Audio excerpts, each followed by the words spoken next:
Yeah, you've got to prepare for Manchester City. I don't want to dwell on the West Brom defeat, but is it a good time then to be playing? Is that what you need to be playing the champions now of English football?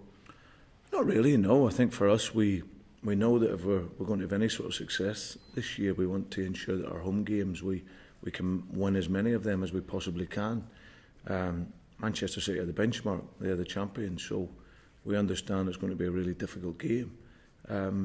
But my players are really focused and looking forward to the game, and like I say, Anfield summer this season where we want to make sure is a real fortress, and there's no better game to start that than playing against the champions at home.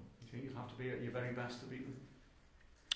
Yeah, for sure. I think that in every game, I think we've seen very early on in the season, you look at the games. I went to the Manchester City Southampton game last week, and it was a very close game.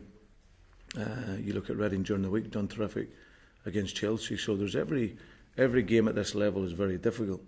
So as I said, you have to be at your best, and that's all we ever asked. You know, if we lose a game, we're just hoping that, as I said, the other team has to be at their best to win. Last weekend, we could have had that day 1,000 times over, and it couldn't have worked out any worse for us in every sort of way. But the response I've seen this week from the players, from when they've come in, has been outstanding, and they're really concentrated and focused now on moving on.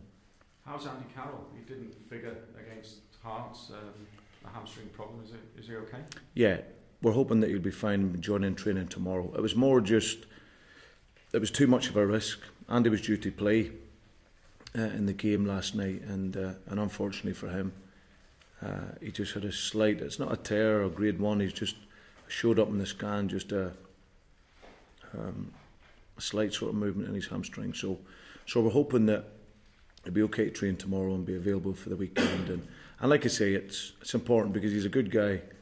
There's been lots of speculation over Andy this summer, but both him and I have great communication. He's worked hard, and he's battling and fighting away to try and be in the squad. So hopefully he'll be fit for tomorrow and train and then be available for the weekend. And could you be adding further to your squad over the course of the weekend with Nuri Sahin coming in from Real Madrid? Well, we hope so. We hope that will be complete. I believe from the club that everything has been organised and sorted in terms of paperwork and that. So we're hoping the next 24 hours that can be done. What qualities will he bring you? Well, he's a great technician. You go back, he was the player of the season in Germany, and was the captain of Dortmund, and was fantastic at a very young age, and got a move to Real Madrid, and obviously through injury and that hasn't quite worked out for him. So, but he's a wonderful player, technically and tactically, understands the game, and we hope that, as I said, his extra bit of quality coming in will really help the group. Are you concerned over the complaint that Fulham have made to the Premier League? I know you'll be aware about it anyway, but what's the latest from your perspective? Have you got to be careful? Nothing really. For me, there's nothing to say on it. This was obviously something that I was aware of a number of weeks ago. But there's nothing to say. That's been dealt with in-house.